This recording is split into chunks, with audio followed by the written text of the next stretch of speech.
Assalamualaikum warahmatullahi wabarakatuh. Alhamdulillahirabbil alamin wassalatu wassalamu ala Rasulillah wa ala alihi wa sahbihi ajma'in. Subhanaka la ilma lana illa ma 'allamtana innaka antal alimul hakim. Qala rabbi shrah li sadri wa yassir li amri wahlul 'uqdatam min lisani yafqahu qawli. Amma ba'd. Alhamdulillah, marilah kita sama-sama panjatkan kesyukuran kepada Allah Subhanahu wa taala kerana kita dapat bersama-sama lagi mengikuti pembelajaran pendidikan Islam bagi tahun 4. Jadi sebelum kita terus ke isi pembelajaran, adalah kita sama-sama menandatangan membaca doa sebelum baca. Bismillahirrahmanirrahim. Allah maftah alaina hikmataka wanshur alaina min khazaini rahmatika ya arhamar rahimin. Rabbi shrah li sadri wa yassir li amri wahlul 'uqdatam min lisani yafqahu qawli. Rabbi zidna ilman warzuqna fahman waj'alna minal muslimin. Amin ya rabbal alamin. Jadi tanpa membuang masa lagi, marilah kita terus ke isi pembelajaran kita pada hari ini. Itu. Okey, kalau anak-anak murid sila lihat. Gambar apakah ini? Aiskrim kan. Dia gambar najis. Okey najis, kita tengok. Tisu tu emergency. Kecemasan. Dia tak tahan sangat. Dia larilah ke toilet atau ke tandas. Bawah tu pula ialah najis-najis. Okey, najis ni sifat dia bersih atau kotor? Tak pernah lagi kita dengar najis ni sifatnya bersih. Adakah najis ni kita boleh pegang ke dan sebagainya? Ia ialah sifatnya kotor. Jadi, apa agak-agak tajuk yang kita akan belajar pada hari ini? Tajuk kita hari ini ialah mari bersuci. Itu bersuci dari apa? Daripada najis-najis. Okey, baik. Disampaikan oleh saya, Ustaz Muhammad Fahmi bin Barusyah. Okey, seterusnya. Ini adalah buku teks pendidikan Islam tahun 4. Kita akan masuk ke muka surat dalam. Okey, sebelum kita masuk, objektif. Iaitu hari ini, dalam pembelajaran ini, murid dapat menerangkan pengertian najis dengan betul. Dan yang kedua, menjelaskan bahagian dan jenis najis serta cara menyucikan dengan tepat. Ini dia. Mari bersuci. Muka surat 114 buku teks tahun 4. Kita akan baca ya. Ada dua perbualan antara dua orang, iaitu seorang atuk dan seorang cucu. Cucunya berkata, "Tengok, Tok, Hafiz terpijak tahi." Atuknya berkata, "Itulah, kalau tidak berhati-hati, kan dah terpijak najis." Apakah arti najis, Tok? Najis ialah semua benda kotor yang menghalang daripada sah solat, seperti darah dan tahi. Oh, baru Fatah tahu.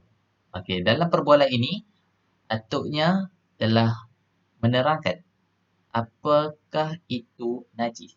Di mana? Ini dia. Kita akan tengok sekali lagi, apakah maksud najis? Najis ialah semua benda kotor yang menghalang daripada sah solat seperti darah dan tahi.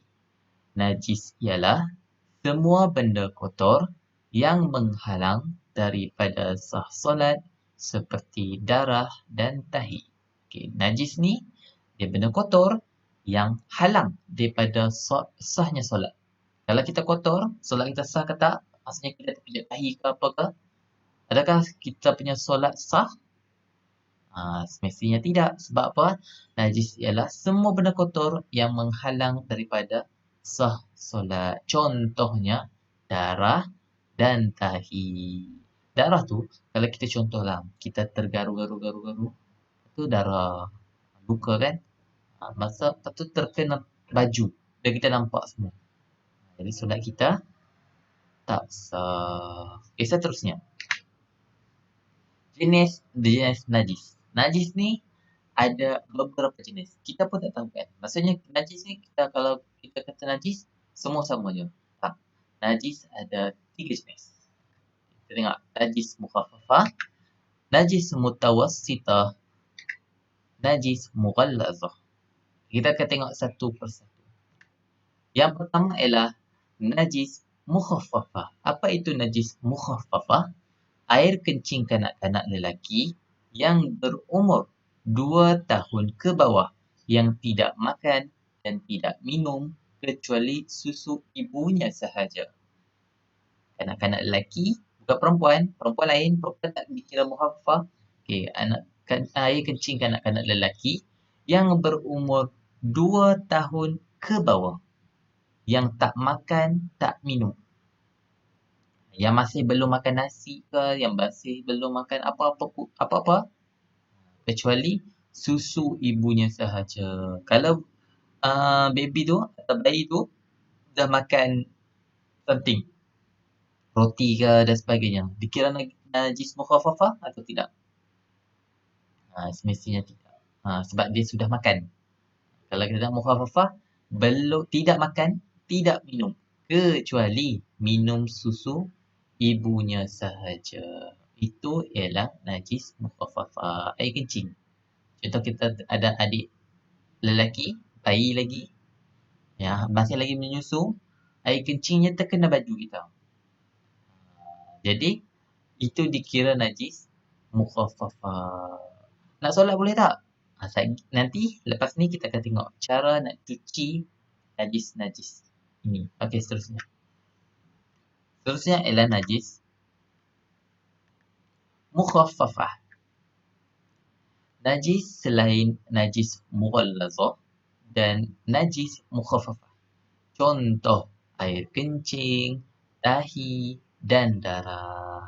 Air kencing haiwan ke, contoh air kencing ke, dahi kucing. Lepas tu darah apa-apa ke, darah nyamuk ke, darah kita sendiri ke, dan sebagainya. Itu dikira najis mutawassitah. Senang saja nak ingat mutawassitah ni najisnya apa dia? Selain mughallazah, selain mukhaffafah. Selain pada tu dikira najis mutawassitah. Ustaz, najis mughallazah tu apa? Kita tengok tu, nampak tu air kencing, dahi, darah. Tengok mughallazah pula. Apa itu najis mughallazah?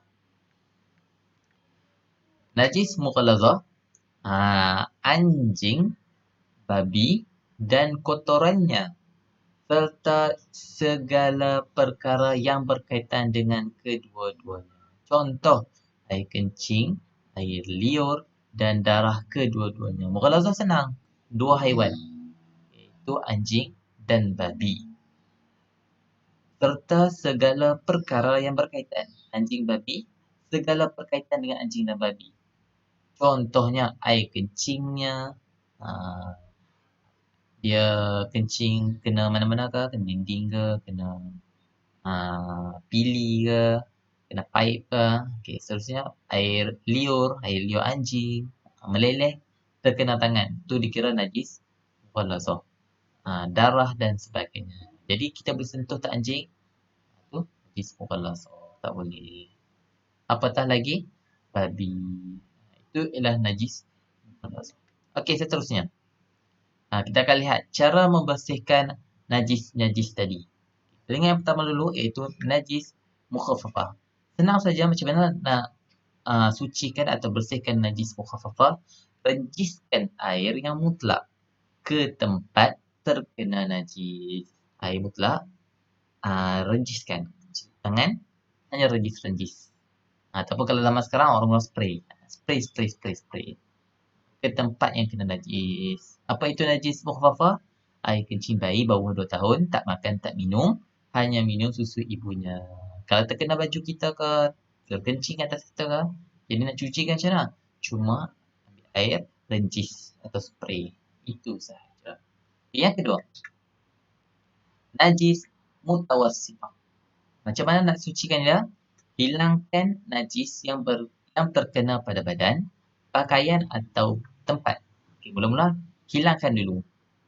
Contoh ada tahi atau tahi kucing, tahi burung terkena. Kita bersihkan dulu najis tu. Kita jalan-jalan, burung berak kena bahu. Okay, jadi kita buka baju, kita bersihkan dulu baju tempat terkena najis pada tempat tu. Lepas tu, yang kedua, basuh dengan air mutlak sehingga hilang kesannya sama ada warna, bau dan rasa. Terus basuh, basuh, basuh, basuh, basuh, jirus-jirus air sampai tak nampak bentuk dia. Maksudnya hilang lah. Tak ada kesan, tak ada warna, tak ada bau-bau pun, tak ada bau rasa. Try ke? Cubalah rasa. Chillax. Ada rasa ke tak? Kalau tak ada juga maksudnya bersih macam baju kita sekarang kita pakai. Itulah cara menyucikan najis mutawasitah. Okey, yang terakhir ialah najis mughallazah. Najis mughallazah ni dikira najis berat. Okay, sekali lagi soalan. Mukhaffafah tu najis ringan. Mutawasitah tu sederhana. Mughallazah ni ialah najis berat. Okay, mukhaffafah ringan, mughallazah ni berat. Macam mana? Yang pertama, hilangkan najis yang terkena pada badan, pakaian atau tempat. Buang dulu. Okay, yang kedua, basuh dengan air tanah satu kali. Maksudnya dalam satu baldi tu ada satu air yang bercampur dengan air tanah. Maksudnya bercampur dengan tanah.